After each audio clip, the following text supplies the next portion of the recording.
سلسته وسنتن فليات زعباتاتنا يزعلت حيزلكم مصيلخو باتو من خنجمر اتقداماي زعبا اب تግራይ ከባቢ ማለት እዩ ከባብታት አላማጣ ከባቢ ናይ ድሮን መጥቃዕቲ ተፈጽሙ ነዚ ግብረ መልስ ዘው ዘሎ በዓል ኃይለ ደደቢትን ካልኦትን አብዝናይ ሎማዓንት ጉዳይ ሒዜዮ መጽየለኹ እዩ ማለት እዩ መበል ካልአይ ኃይል ምክልኻል ኢትዮጵያ ንሕወሓት ማለት እዩ አትዩን እዩ ወይካ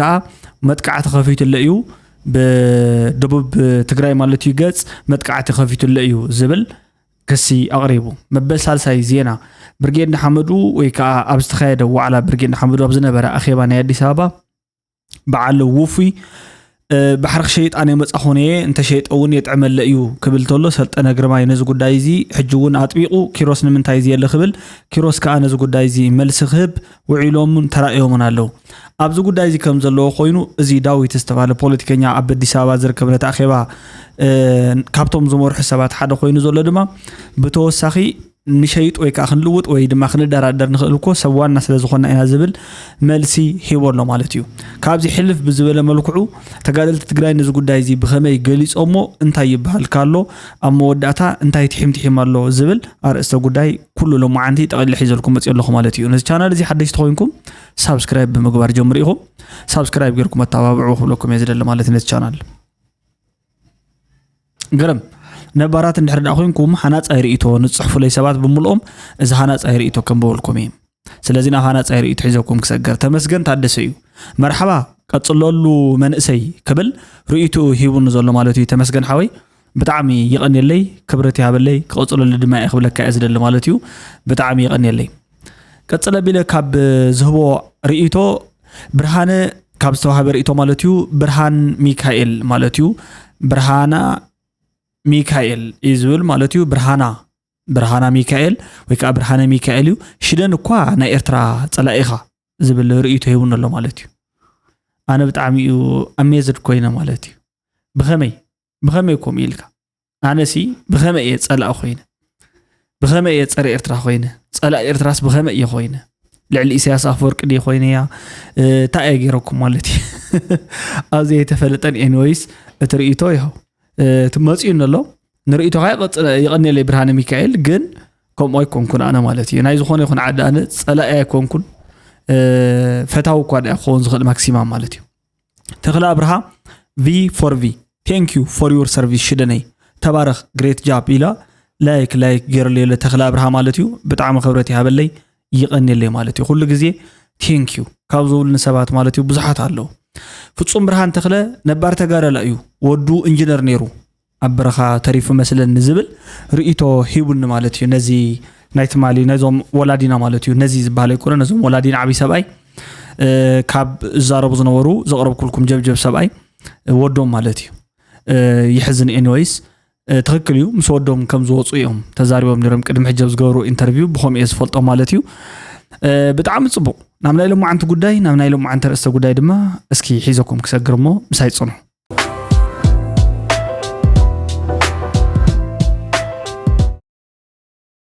قرم اتا قداميتي ناي لهم عنتي نحس سلسته 2018 عامة مرات لهم عنتون وقق كفيت لنا ايو كم بحدش وقق خفيت لنا ايتو المجلسيتي يا حين امتنا زلا زي بوست تقبر زلا اسكن اسمعيا ሶስተኛ ስተት እየፈጸመ ነው ወያኔ ለሊቱ 11 ሰዓት ጀምሮ ውጊያ ከፍቷል ውጊያው ቦታዎቹ በቆቦ ግራና ቀኝ ሆኖ ለጊዜው ውጊያ የተከፈተባቸው ቦታዎች በቆቦ ግራና ቀኝ በዞብል ተራራ የሚባል ቦታ አለ ወትወት የምትባል ልዩ ቦታ አለች ከሷ ፊት ለፊት እንዲሁም በቢሶበር በአፋር መስመር ፊት ለፊት ማጥቃት ጀምሯል ወያኔ መልሶ አላማውና ፍላጎቱን የሚያሳካበት ወቅትም አይደለም አይችልም ውጊያውም እንደከዚህ በፊቱ አይደለም የምንቀጥለው በእኛ በኩል ሙሉ አቅማችንን እንደምንጠቀም መታወቅ አለበት ስለሆነም መላው ህዝባችን ከዚህ በፊት እንደነበረው ከሰራዊቱ ጎን መቆም አለበት በተለይ የአማራ ክልልና የአፋር ክልል ህዝብ ከዚህ በፊት እንደጀመረው አሁንም አንድነቱን አጠናክሮ አገርን የማዳን ስራ መስራት አለብን ኩናት ከጅምር حراي حجي انا ابزاناي زي حيل مكلخال زلا مغلصيت زمرح مالتيو زغرمت النسي مولع عقمنا اينا خنطقم ወይ ካ بمولع عقمنا اينا خناتو خمتناي قدم حجي ايكونوني يزبل مالتيو قدم حجي بمولع عقمنا اتنا نيرنا نمبال زاكل يመስلني تحده مغلص نسي تمبل كال اي زله ግን نخلوم ህዝብታትና ጻውዒት ተገይረሎ ማለትዩ ስለዚ ኦፍ ኮርስ ህዝብ ትግራይ ሕጂ ጻውዒት ተገይረሉ ኣብቲ ናይ ምድሓን ማለት ጻውዒት ተገይረሉ እቲ ከምዚ ዓይነት ፈላላይ ዝኾነን ምናልባት እውን ነቲ ህዝብ ሲን ኣብ ጥርጣረን ናብ ስጋኣትን ከእትዎ ዝኽእል ቃላት ሕጂ እውን ተመሊሱ ክድገም ከም ዝኽእል ኣነ ኩሉ ግዜ ኣብ ግምት ውሽጠት ዝንቀሳቀስ ማለትዩ ብጣዕሚ እዝግረም ኣብ ናይ ትግራይ ኩነታት እንትኾን ተሎ ፉል ይስኸውን ብጠቕላላ ማለትዩ ብርግጽ ዝኾነ ይኹን ዓይነት መጥቃዕቲ ዝኾነ ይኹን ዓይነት ተኽሲ ዝኾነ ይኹን ዓይነት ውግእ ኣይድግፍን ኣነ ብወገኔ ማለትዩ ምንም ዓይነት ብውግእ ክፍታሕ ዝኽእል ፀገም ኣሎ ኢለ ኣነ ዝሓስቦ የብለይን ብፍላይ ከዓ ኣብዚ ሕጂ ዘመን صب بسلام بفقري بمتحللاي بالمعات بإيكونومي قلت زي كوين مالت تواجهات فتح تجمع كله كايكلن تمصور بحاونا يهلون زبل رئيتون قمتني زلني كاب قمت زحلفون كا اتحق انيا كون زغلون كمعينة حساب سلا زلني مالتيو انت خونا جن كم هزبي الشعفرن اب محراز اللون هزبتاتنا يبل توما بتقراي زلوخ اب تقراي تحليهم كان ابنت هزبتاتنا ليتي تبي يلون إلا نحسب وي تحزات يمين لا نحسب قد انت زهلوخه مالوختي محل فنسو حدا نجر is happening مال زخونه نجر يو كوك زغبر زلو مالتيو بطعمي زغرم غداي بايزوي فولي اشي ناب حدا تجر لاي دما زهابر ايتو خسغري مالتيو طلقه امان عالم زرعون ثلاثه نجراتين ماشي حدا اشنيفك توصلك تخلاي تشنيفك بارنت قبل يلكا ኣብ ትሕቲቱ ዝገዘካ ዘሎ ሓይሊ ባርነት ቀበል የልካ ተቀበለ ለካ ሳልሳይ ከም እስራኤል ከም ዝፍለጥ ተባታቲን ከም ምንባር እዩ ሓዚ ድማ ህዝብ ትግራይ ከም ዝፍለጥ ባርነት ይቅበል ባርነት ዘይቅበል ማሕበረሰብ እዩ ኣይንቅበል ሎሞ ይንቅበል ጽባሕ ኣይንቅበል ብቀጻለ ጀነሬሽን እውን ባርነት ዘይቅበል ህዝብ ኢና ንሕና ከም ንስዕረሙን ርግጠኛታት ኢና 2013 ዓመተ ምህረት 360 ዲግሪ ካውዮም ብዙሓት ሃገራት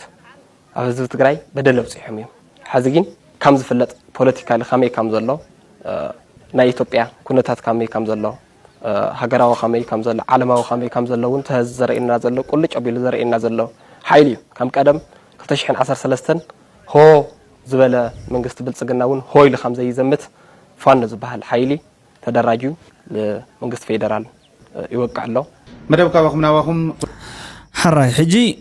ابزي ندي تكالكوليشنات نتايو ناي قد نديو ندحر دا زدراجو مسخ حيل اللي خوينسي وقخ تكفت ناي قد نديو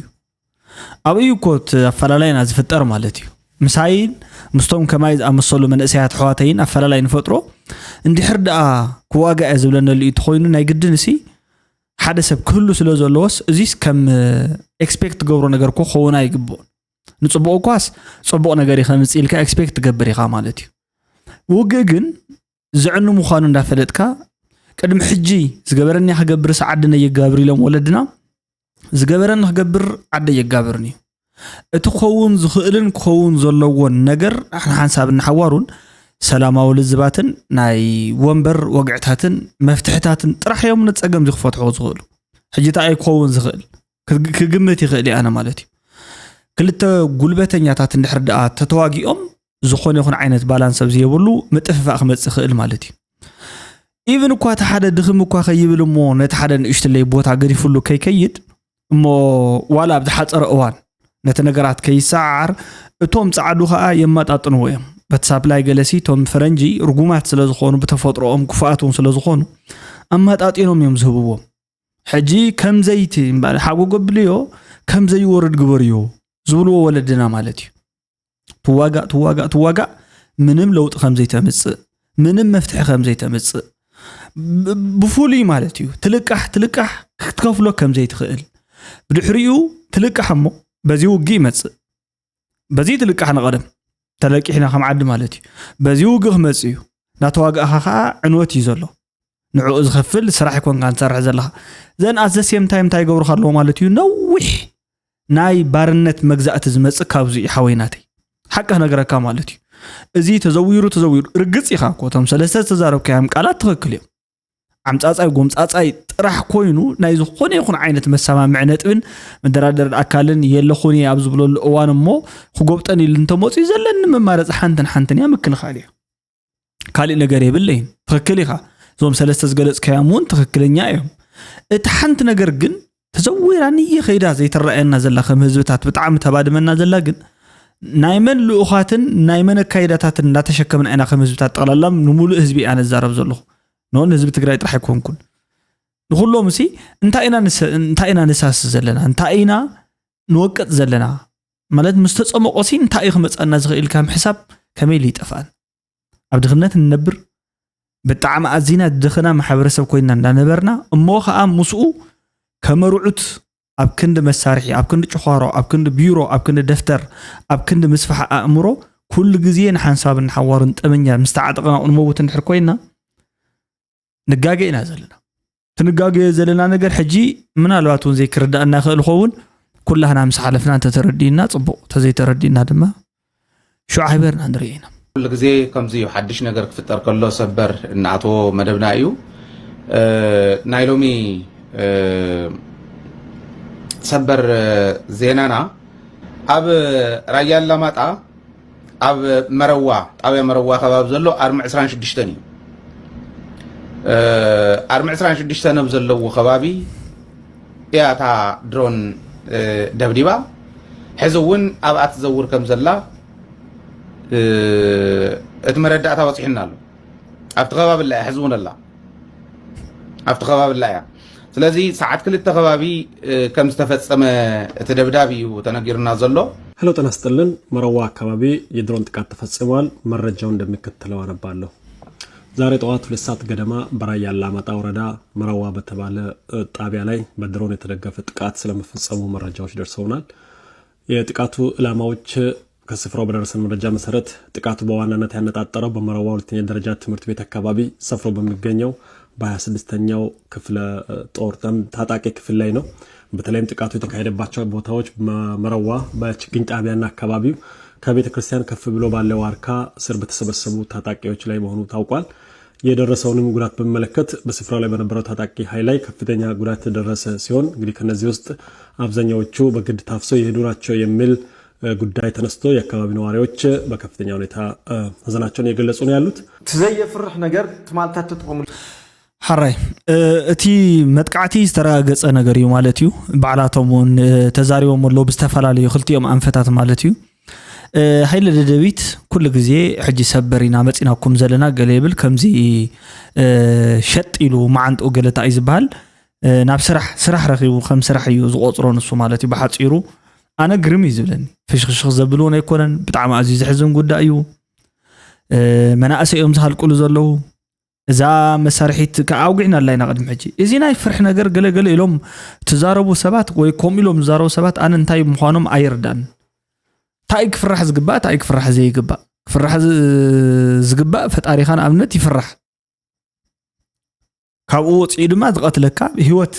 ዘየስእን ብዙሓት ሰባት እፎይታ ዘይህብ ዕረፍቲ ዘይህብ ኢኮኖሚ ዘድክም ዘውድቕ ድኽነት ዘምጽእ ጥሜት ዘምጽእ ድርቂ ዘተባብዕኻ ይፍራሕ تاي مو زي فرح مو زي مون تاي زي فرح حجي انا كل غزي خزارب كله اكم زولو غدايات بعد هاي لهم وصخلو غن تايم زغور مالتيو بقى ببرايد مخنياتو سريحنا كونتريبيوشن علنا نتغرايسي ابركتو نغبرلنا لهم زحاسو زينا زي بمزراو مالتي ولا حنت لو تيبلن انا انت عينت ابركتو يغبر كم زلونا يرد ان نمبركم حجي نسو خميز مثلني تبرايد اتفنان تخرعت كابي يزمصي ليزغمت انا كو استواصو يغبرلو زينا زي بمقل حيل يحسب እዚ ሕጂ ኣብ ኢንተርኔት ዘሎ ግዘ ስለ ዝኾነ ማለት እዩ ማንም ሰብ ይሰምዖ ለዩ ዞን ለአን خزاربሉ መጽ ዘለኹ ሕጂውን ንሓንሳብ ንሐዋሩን ማለት እዩ መራሕቲ ልብታት ገበሩ ጽቡቕ እዩ ልብ ግበሩ ኣብ ክንዲ ኩርዓት ናይ ዝኾነ ይኹን ኣብ ክንዲ ትዕቢት ኣብ ክንዲ ኢጎ ናይ ዝኾነ ይኹን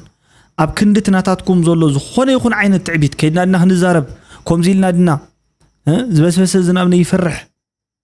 በአምሐረኛውን ኮም ዝባሃለሎ ካፈርኩኛ ይመልሰኝ ዝባሃለሎ ማለት ሓደ ግዜ እንድሕርዳ ከምዚ ኮይነሲ ንድሕረ ይመልሰኒ ይልካ ግግም ይልካው ዘረኻየ ምስ ደረቕካ ማለት እዩ በተሐሳስበኻ ስታግናንት ኮይንካ ሙማት እዚ ክተርፊ ዘሎ أنا ندحر كوينا نابنت نايب حق أنت خوينو بقى كرعات يا وريدة كل نجار يا وريدة أنت أيو كنزارة بزقبا كم توفي زولا مالتي تاي كنزارة بزقبا إل كان عم بزرب ممسعد لا إلي إزقمت أنا مالتي كابزين دحر مفتح خوني يلو خامنا نزغل زخونه سب كل خل نديو هو مالته نعون يلو يزامن ابزي غنا كنتامامن اينخل ازينا ابنت حجي زحاونا انت ايزبل اسك نسمعايو اليوم دغاغيمو من تግራይ زاروا زلو تግራይ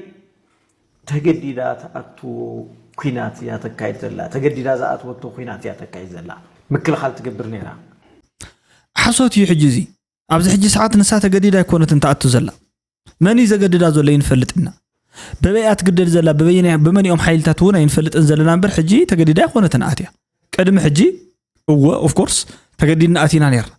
حجي كن تجديدا تاجديدا ياتو زلا حجي بز حجي ساعات نعا زغدا زلو خا اترغم منغستي كايل ነገር ይውልን ማለት በትን የኮይና ደፈን አብዚ እተው ኮምዚ ጎወሩ ኮምዚ ፍጦር ገለገለና በለ ማለት ሶት ፕሮብሌም ካብዚ ዝምንጩ እዚ ሕጂ ይሕሱ ይዘሎ ባይዞ ማለት ሓሶት እዩ ዘመሐላልፍ ዘሎ ከምዚ መስለን ትጌጋሲ ካባኻዩ ካባኻ ከባዕልኻ ማለት ንምንታይ ካብኸምዚ ዓይነት ወግዕ ምጽኻዮ ከምዚ ናተኸላኸለት ክትነብር ስለዘይብላ ተጥቀውን ኣለዋ ምክንያቱ ምንጭ ጸገምና ምንጭ ብርሰት ትግራይ ዝኾነ ስርዓት ብልጽግና እሺ ካውስሩክ محو ዝኽእለሉ ኩሉ ዓይነት ስራሕ ትሰርሕ ኣለዋ ትግራይ እስያ ትሰርሕ ዘላ ሶ ትግራይ ዓውደ ኩናት ክንገብራ ኢና ዝብል ናይ ድንቁርና ዘረባ ማዓዝ ዓውደ ኩናት ዘይገብራ ትግራይ ክስተሽን 13 ከመይ ዘለ ኩናት ትግራይ ከም ተኻይደ ይፍለጥ ድሕሪ ውዕሊ ፕሪቶሪያ ትግራይ እንታይ ጎርዋ ከም ዘለዎ ይፍለጥ ስለዚህ ትግራይ ዝተወሃዋ መማረጽ ምክልኻል ስለዝኾነ ትግራይ ከፈራሩ ሁሉ ዝኹሉ ዘራታት የለን ብልጽግና የተሳፈረበት ፈረስ እሺ ስለዚህ እዚ ሲ መማረጽ ቀሪውላ ዘለስ በቃ ካብኡን ላዕልስ ወጻኢ ካሊ መማረጽ ሆለ ይኽልን ይስብል ጽቡቅ ኮሚላን ሕለፍ ጽቡቅ ኢላን ሕሰብ ማለት እዩ ካብዚ ካብ ሙጋ ካብ ምትኻስን ላዕልስ መማረጽ የለን ኢሎም ምዝሓስቡ ማለት እዩ አና አሎ ኢለ ዝሓስብና እምነት ከብናይ ባዕሊ ሐሳብ አሎ ይክንዴ መማረጽታት አሎ ክንዴ ሰላማው መማረጽ አሎ ክንዴ ናይ ልምዓት ምትሕባር መማረጽ አሎ ክንዴ ነገርሲ አሎ ይከም መማረጽ ድሕራይ ድሕር ዝተወሰነ እዋን ሃፐን ገይሩ ዝኾነ ነገር እዚ ሰብዚ ንኣብነት ካሊ መማረጽ ነይሩ ኢሉ ክዛረብ ተሰሚዕሁም ግን ሕጂ ንኣብነት ሙሲኹም ትባእሱ ማለት ምሳይኩምኩምን ሲሪየስሊ የጦርነት ፈረስ ነበር እሺ ሶ ብልጽግና ሽማግሌዎች ምናምን ልኮ የሚያስቀረው ጦርነት አልነበረም በኋላ ላይ እንኳን ራሱ ወደ ፕሪቶሪያ ለመውሰድ ብዙ ማገዶ ፈጅቷል ብልጽግናን ከነዚህ ፈረሶች በማላቀቅ እነዚህ ፈረሶች ምን እንደሆኑት ብልጽግና መደግፉ ሰዎች ታውቁታላችሁ በኋላ ላይ ጦርነት የከፈቱበት ማለት ነው የተጣሉት ስለዚህ መጀመሪያ የተፈናጠጥክበት ፈረስ የጦርነት ከሆነ አንተ ሽምግልና በጎን ብትልክ ምንም ትርጉም የለውም ሶ he said ጦርነቱ ለመጀመር ሬዲ ነበርን እንደ አማራ ክልል ብሏል ሶ አማራ ክልል ገቡበት ክልሉ የክልሉ ልዩ ኃይል ፋኖ ሚሊሻ ምናምን መሬታቸው ርስታችን እናስመለስ ነው ሻዕቢያ ለበቀል ለዘረፋ ተዘጋጅቶ ነበር ስለዚህ ሽምግልና የሚለው ነገር ምንን ለማስቀረት ነው አብይ አህመድ አኮ ይልሃ ከተመሰለሃ ግርም እዚ ማለት ወዲ ኪሮስ አለማየሁ ባይዞ ኪሮስ አለማየሁ ቀጽለቢልና ናብ ወዲ ኪሮስ አለማየሁ ሂና hanሰግር ስነ ጥባዊ ኪሮስ አለማየሁ ወዲ ሓፍቱን ዶክተር አብይ ዝኾን ዘሎ ማለት ያኮ እዩ ይዝብል ዶክተር አብይ ያኮ እዩ ኪሮስ አለማየሁ ካ አቦ እዩ ይዝብል ማለት እዩ ካብ አደይሲ ኣብ ዓድግራት ከባቢ ወሊዳትኒ مستولدكو بتشعو اوان مالت عديك تمصخلا تايز بحال كوينا مصيا مالتيو مسراويت ገለ ኮይና መጽያ ማለትዩ አውዚ ወሊዳትና ዓድግራት ወሊድ ዓብየ ያው ስድራን የሮምኒ ቤተሰበው ተመስሪቱ ማለትዩ ድሕር ተወሰነ እዋን እንዳለመነት ዓብያትን ነገራት ከቢድ ነይሩ ናብራና አይዝብል ዝቆልዓ ማለትዩ በጣም አዚ ዝገርም እዩ ፍሊ ዝኾነ ማለት መብዛሕቱ ሰብ ቀልዲ መስሎ ነይሩ ግን ሐቅ ነገር እዩ ኮይኑ መስለን እዚ ጉዳይ ተመልካቱ ብዙሑን ስጋ ሆነተ መህመ ይስተጅምር ልብል ነገር ግልጽ ገበራለ በደንብ እንሺ ብናይ ማገረይ ንኽልቲዮም ኣሕዋትዮም በደበቦ ማለት እዩ ግን ዘውዝኒ ይኽመጽ ዝኻለ ግን ማገረይ أفتنا يدرج جديد تقفي فيها مثلا قال 15 قال 16 علمنا عليك مالتي كواي تكفي خايك بودا كاونا يجمع باشاشات بهال كشات مالتي كاونا زوز إني تقف 5 مسات أفتنا يدرج جن بنا يتصحي صراحي بنا إنجالا سنكاتي جيرمي من أوزم جمع على تقراي مالتي أو أنا تقراي مالتي كاو كما قدام زخونة تي عم قال بثمانية انقلن كوت خلو السعودي تريفا ناوتو خورج أنا قوا مالتي ناوتو زوجني تريفا بتيسع عام تمرت كاو كيروس على ما يكاو بي مالتي وليداتني عم قال يرحم الشام مالتي سلازي حيز سي س اميزينج بايز اميزينج فولي زخونه زغرم يو تاي خون نير وحجن امنت زقول عزي تجدد زي الدبلوماسي تقبلنا يحزوا يخم باغوا تخانخينكم واويلك ود حفت خل يولو يخم زي تسو ايوا اتاود كده تاي معاتي ودي رايو تسبت والدي يقلخ بحال كله بحدن بخالين برو ورا نوح خون يغل اتي مغلصي ማለት ሰብ ከመይሉ ሓው ክኸውን ከም ዝኽእል ከመይሉ ሓቢሩ ክነብር ከም ዝኽእል ከመይሉ ክፍጠር ከም ዝኽእል መሪጹ ክውለድ ከም ዘይኽእል ሰብ ገለ ክነውግዕ ከለና ካብዚን እዩ ማለት እዩ ሕጂ ርግፀኛ አይ ዶንት ኖ ብጣዕሚ ኣዝዩ ዝገርም ነገር እዩ ብስሩን ኢምፖሲብል ክመስል ዝኽእል ነገር ኮይኑ ግን ረሓቐለዎም ቶም ቦታታት በትሽዑ ግዜ ይምጻእ ስለ ዝነበረ ከዓ መጽያ ማለት እዩ ዲ ወልዳቶ ሞኻ ኣትወልድ ከላውን ካብ ስነ ጥበብ ኪሮስ ኣለማዮ ወልዳቶ أقطع مخوين خامالتيو بخلتيو حجز والعزي أدفانتج لك أين صراحة جنت أحطكم تاي معاتي ودي إيشي ميكي معاسيو أول أرمي سبعة خوين نيرو أنا تقالي لإيه لنا لسكي نسمعي مالتي تعويت قارن له دبرتين مو مازي خاطاتوي كان اللي حيكون نكورها تذكر إيش سلام بتاي ملس لي نعا خايل حتى طب ميت قار رامخ من سرك عدها أيوه سبعين دي سرعتي هاي وان نسخاب أب تيك تاكسي أفت بايتها خلتشن عسر سلستن كاوزي كا أمريكا هيدا أفتناي سراويت أمسو أطراي مستا أطراي ديكونس نخد دراجو أستواز أزغوركو حادة تقرواعي مجمع تحت فلطة زلكا مالتي نفرطة خايزة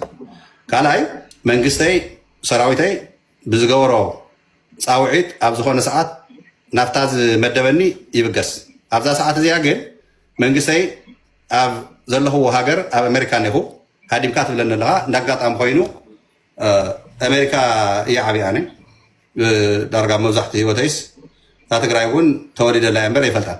so أب زي ساعات زيو نفرطه إن حرزة يتفلتان هون كم على تيو فلتاشن عسر سلسل جن وفرار الله زازم تلا وش تقرأي أنا بمعربي يعني رمس سراويت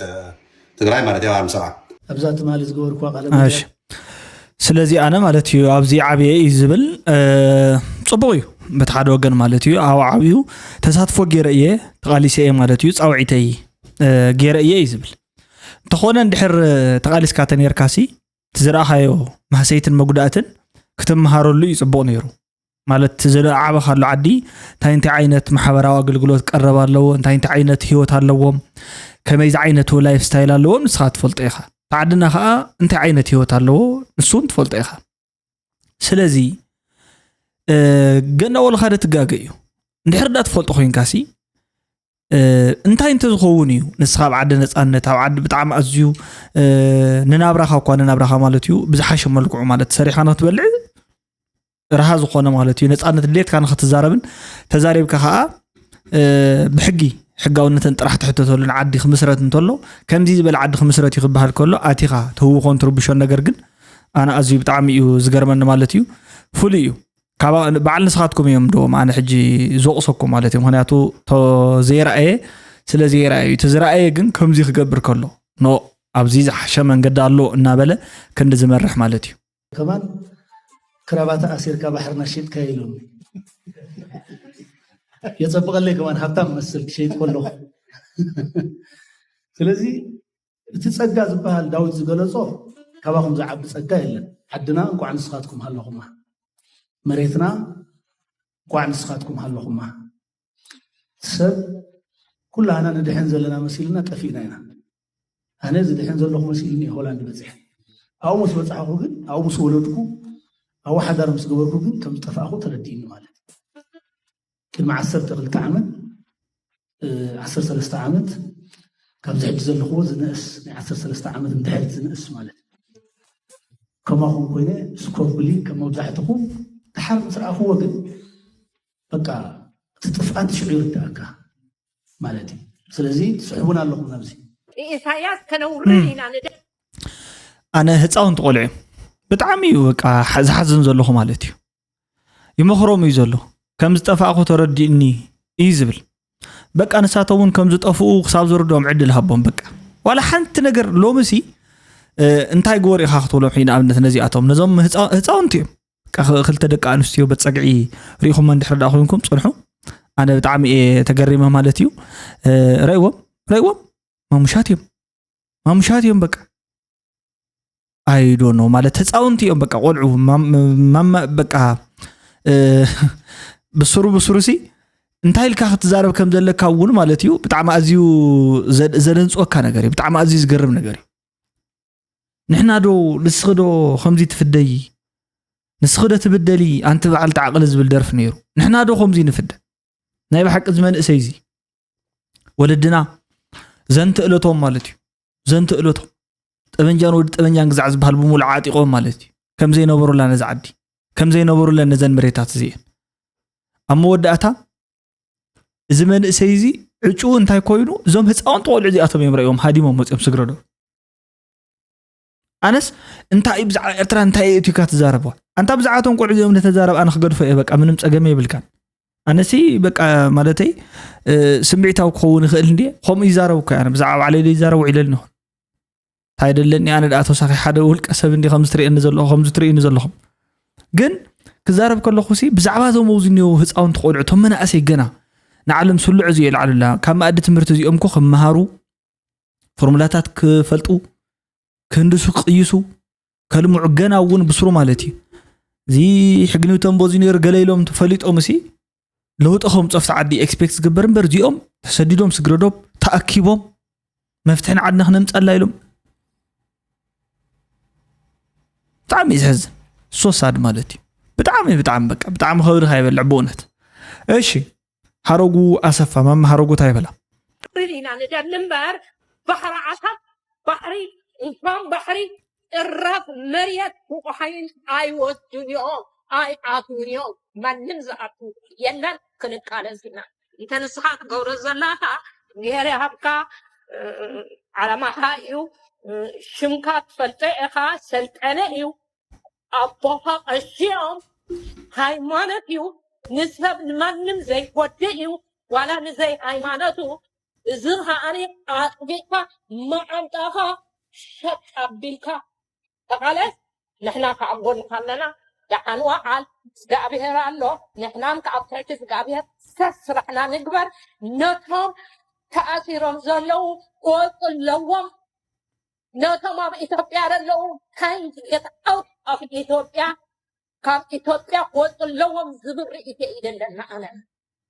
نفسنا نخال نهزبنا نتبابع إذا وش تزال قالت نكبر نحدث مسنا يكم لنا حراي ስለዚህ ዘን ወላዲት አንዝብላ ማለት እዩ ብዘለኻ ቀጽለሉ በርቲዕን ዝብሎ ናይ ተፈታዊ ቶክ ሾው ወይ ናይ ሰልጠነ ግርማይ ሓደ ሓሳብ ኣሎ እቲ ሓሳብ ኣነ ደስ ዝብሎ እንደነግረኩም ሓሳብ መትከል ዝበሃል ነገር እንድሕር ኣለካ ኮይኑ ድሕራይ ተቀይርካዮ መሊስካ ምስኩነታት ተቀይር እንድሕር ኮይንካ እዚ እንካን ሃባኒ ወዘት ንቀደም እንተ ተደሊኻውን ኣረዲኻ ምስቶም ምሳኻ ዝመስሉኻ መቃለስትኻ ዝኾኑ ብምልኦም ተሓሳብ ከምዚ ክንልውጦ ኢና ከምዚ ዓይነት ኣካይዳ ኣምፂና ኢና ከምዚ ማኒፌስቶ ቀይርና ኢና ወዘተ ኢልካ ተቀይርካስ ኦኬ ምንም ፀገም የብሉን ካብዚ ወፃ ተቀይርካ ግን ፕሮብሌም ኣሎ ማለት እዩ ሶነዞም ከምዚ ወለ ሰባት ሰልጠነ መድሓኒቶም ኢለ ዝግምት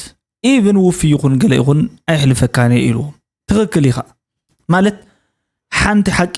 ማለት ታንዓይት መስለኒ ሓቂ ትመስለኒ ሓቂ ብዙሕ ትርጉም እዩ ዘለዋ ፍጹም ሓቅ ኣሎ አንጻራዊ ሓቅ ኣሎ ፕራግማቲክ ትሩዝ ካ ዝበሃል ኣሎ ማለት እዩ ንኹሉ ከከም ጠማምቱ ዝሪኢ ሓቅ እውን ኣሎ ከከም ጠማምቱ ክብለኩም ከለኹ ሲን እከለ ሓቅ ኮይኑ ንከለ ግን ዘይመስል ወልቃው ሪእቶ ወድዓ ሓቅ ገለ ኸውን ዝኽእል ኣሎ ማለት እዩ እንተኾነ ግን ኣብዚ ጉዳይ እዚ ንኣብነት ኣነ መትከለ እዩ ኢሉ ተኣሚኑ ሓደ ሰብ በቃ ከም መትከሉ ይቕፅል ሓሳብ በብዝመፀ ቁፅሪ ከም ንፋስ እንዳተሸልበብካ እንዳኸድካ መከራ እንድሕር ምጽኻ ጸገም እዩ ኣነ እዚ ክብል ከለኹ ንኣብነት ክሰማማዕ እንድሕር ኮይኑ ውፉይ ወይ ከዓ መምህር በየነ ሓሳብ ከምዚ ዓይነት ከምዚ ጌርና ብዲፕሎማሲ ክንፈትሐሉ ንኽእል መንገዲ ኣሎ እዩ ምስ መንግስቲ ኢትዮጵያ ከምዚ እንተኾይኑ ከረድኦም ኣለዎ ንመን ነቶም ምስ ዝቃለሱ ድሕራይ ንሳቶም ሓሳብ ተይቦሞ እንተኣሚኖምሉ ሓቂ እንተኾይኑ ከመካይዳ ሒዞሞ ስለ ዝኾኑ ብኡ ንኸይድና ኢሎም ይኸዱ ተዘይኮይኑ ግን ባዕሉ ብኢደወነኑ በካያይድኡ ብናይ ባዕሉ መንገዲ እንድሕር ዳኣ ኸይድዎ ባዕሎም ብኢደወኖም እንዳኸዱ እዮም ኩሎም ጠፊኦም ከምኦም ይኽጠፍእ ምንም ዋላ ሓንቲ ዝተፈለየ ነገር የለን ምክንያቱ እዚኣታ ፀገምሲ ክፈልጣ ክእል ነይርዎ ማለት እዩ ባዕልኻ እንድሕር ብኢደወነነይ ትብል ተኾይንካ ኣብ ኣዝዩ ሓደገኛ ዝኾነ ፀገም ትወድቕኻ ማለት እዩ الشيء نكايو دلنا نحن تصدقنا حاجنا هفتام حاجة كل حاجة تفتنا كاوز حي الحي فتنا نشوف له وين بتعدي ساعته الجلنا حدش من جلنا فتنا لا تسح كان صاحبنا نجي أنت تقبل لك مجمع تبقى لي هذا السوا بقلبك بدحب هوت حديثا كنت جينا أنا تساسيت المسألة إذا من اختبت حالكم له وريسنا تجيجايو نيشاس قد فلو ما يتكايو سلازي تقندن قبان خيل دلوناتنا حسب ناس فحنا نمها لنا كبتاريخ بعد كي داويت سامي بزحات اللو جاقان ودابالي 10 عمد تعدق يوم استل بلد حزمنا شعبين انتاشي يوم كابزان نمها لنا بينا تغي شوية زمننا اي فترنا اتمالي زنبري أخيرا أبا أدرس أبا سلام حكيروس زي نبريلكم حتيتكم له زي أتهم ترى ما أدرس أبا زلوا هذا بزاي داويت كالوات أبدا جزء أمتي هندبت جن هندبت كول تغير لهم أدرس أبا وريدهم سلام تكيروس أبي زي مسح كيروس أدرس أبا يزلوا سلام تكيروس أبي زي نبريل زي حتى يرده سلام تاجي نبريل نوعلهم إزيز جبروه تكلوا سرارها يبلون سب فوت أزجوبي بيت مغري فوتني وكلتنا يكون زيو وتم وكلتنا نبلهم بيت مغري سنبيلهم من بعله أفلت أزبالي بلهم زعبازي حقله تكالله ناب زغونه ميديا خو وصغلو بيت مغرب فلط الله خزرارو بلو زغونه عند اخواتات كغبر كله انت بيت مغرب فلط الله خزرارو بلو تم بيت مغرب نبعلو ازي غوانا انزي نعوم غوانا اجي ازي سب ابزي كل سب مالت كزارو لنا قنينا كيروس اب كيد جنبار كابتم مسراتن جمارن مخانو كل سب فطي سلام تعالى حجي جالاوص يوم زلو سلام تقالستي بزز خيد زلو ناي حصوت بروباغندا تشغلكم ብዙሓት ሰባት ትደውሉ ኣለኹም ኢኹም ስለዚ ኩሉ ነገር ሰላም እዩ ዘሎ ክብለኩም ኢለ